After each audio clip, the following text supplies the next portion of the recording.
Subscribe to Mufti Tariq Online and press the bell icon for more videos. السلام علیکم ورحمۃ اللہ۔ محمد جمیل لودھرا سے یہ بھائی سوال کرتے ہیں کہ قبرستان میں جا کر فاتحہ پڑھنے کا طریقہ کیا ہے؟ قبرستان میں فاتحہ کیسے پڑھیں؟ دیکھیں، سب سے پہلے تو یہ یاد رکھیں کہ جب بھی آپ قبرستان میں جائیں ایک چیز کا بہت زیادہ خیال رکھنا ہے، وہ یہ ہے کہ قبروں کے اوپر اپنا پاؤں مت رکھیے۔ بہت سارے لوگوں کو دیکھا جاتا ہے کہ جب وہ قبرستان میں جاتے ہیں تو قبروں کے اوپر چڑھ جاتے ہیں۔ قبروں کے اوپر مت چڑھیے۔ اگر راستہ ہے آپ کے عزیز کی قبر تک جانے کا کہ جس کی قبر پر آپ فاتحہ کے لیے جا رہے ہیں، وہاں تک پہنچنے کا راستہ ہے، پھر تو ٹھیک ہے، راستے سے جائیں۔ اگر راستہ نہیں ہے تو پھر قبرستان کے باہر ہی کھڑے ہو کر دعا کر لیجئے۔ اب سمجھیے فاتحہ کا طریقہ کیا ہے۔ فاتحہ کا ایک طریقہ تو یہ ہے کہ جب بھی آپ قبرستان میں جائیں، جو کچھ بھی آپ کو آتا ہے، قرآن پاک کی ایک سورت یاد ہے، 2 یاد ہیں، 10 یاد ہیں، یا جو بھی آیات طیبات یاد ہیں، ان کی تلاوت کریں۔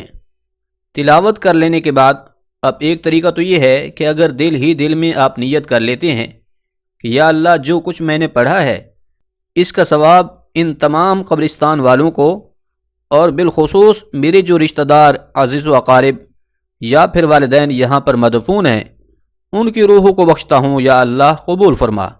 ایک طریقہ تو یہ ہے۔ اب اگر آپ کو زیادہ صورتیں نہیں آتی، مثال کے طور پر آپ کو صرف ایک سورت الاخلاص یعنی قل هو اللہ احد یاد ہے، تو اس کا بھی بہت زیادہ اجر و ثواب ہے۔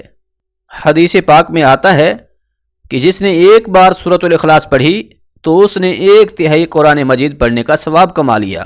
اسی طرح اگر 2 بار سورت الاخلاص پڑھی تو اسے 2/3 قرآن پاک پڑھنے کا ثواب مل جائے گا۔ اگر 3 بار سورت الاخلاص پڑھی تو اسے 1 بار قرآن پاک پڑھنے کا ثواب مل جائے گا۔ اب اس کا طریقہ یہ ہے کہ آپ کو صرف سورت الاخلاص ہی یاد ہے تو اس سے پہلے آپ 3 بار درود پاک پڑھ لیں، اس کے بعد 3 بار سورت الاخلاص پڑھیں، پھر سورت فاتحہ کی تلاوت کریں۔ سورت فاتحہ پڑھ لینے کے بعد پھر درود پاک پڑھیں۔ اس سب کے بعد اب بھی اگر آپ دل میں یہ نیت کر لیتے ہیں کہ یا اللہ میں اس سارے کا ثواب ان تمام قبرستان والوں کو اور بالخصوص اپنے قریبی عزیزوں رشتہ داروں کو بخشتا ہوں، قبول فرما، تو اس سارے کا ثواب ان کو پہنچ جائے گا۔ لیکن اگر ہاتھ اٹھا کر دعا کرنا چاہتے ہیں تو اس طرح سے بھی کر سکتے ہیں۔ ہاتھوں کو بلند کیجئے، درود پاک پڑھیے، الحمد شریف یعنی کہ سورت فاتحہ پڑھ لیجئے، اس کے بعد یہ دعا کریں کہ یا اللہ جو کچھ میں نے پڑھا ہے اس کا ثواب میں اپنے پیارے محبوب حضرت محمد مصطفیٰ صلی اللہ علیہ وآلہ وسلم کی بارگاہ عالی میں تحفتاً پیش کرتا ہوں، قبول فرما۔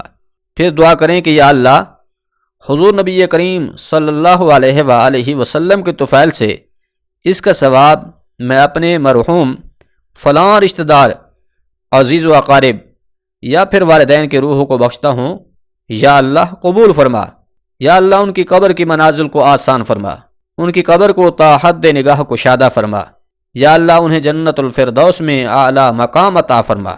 پھر آخر میں بھی درود شریف پڑھ لیجئے۔ تو یہ دعا کا طریقہ ہے۔ اس طریقہ سے جا کر ہم اپنے مرحوم رشتہ دار عزیز و اقارب یا پھر والدین کی قبر پر جا کر فاتحہ پڑھ کے اس کا ثواب ان کی روحوں کو بخش سکتے ہیں۔ اگر دعا کرنا نہ بھی آتی ہو تب بھی سورت الاخلاص پڑھیں اور سورت فاتحہ کی تلاوت کریں، درود شریف پڑھ کر دل میں ارادہ کر لیں کہ یا اللہ جو کچھ میں نے پڑھا ہے ان قبرستان والوں کو اور بالخصوص اپنے رشتہ دار عزیز و اقارب کی روحوں کو بخشتا ہوں، قبول فرما۔ انشاءاللہ العزیز آپ کے پڑھنے کا ثواب ان کی ارواح کو ضرور پہنچے گا۔ تو یہ طریقہ بالکل ہی آسان ہے، اس میں کنفیوز ہونے کی بالکل بھی ضرورت نہیں ہے۔ ہوتا کیا ہے کہ بہت سارے لوگ کنفیوز ہو جاتے ہیں کہ پتہ نہیں قبرستان میں جا کر کس طریقہ سے دعا کی جاتی ہے، کس طریقہ سے فاتحہ پڑھی جاتی ہے۔ تو یہ بالکل ہی آسان سا طریقہ ہے۔ امید ہے بات سمجھ آ گئی ہوگی۔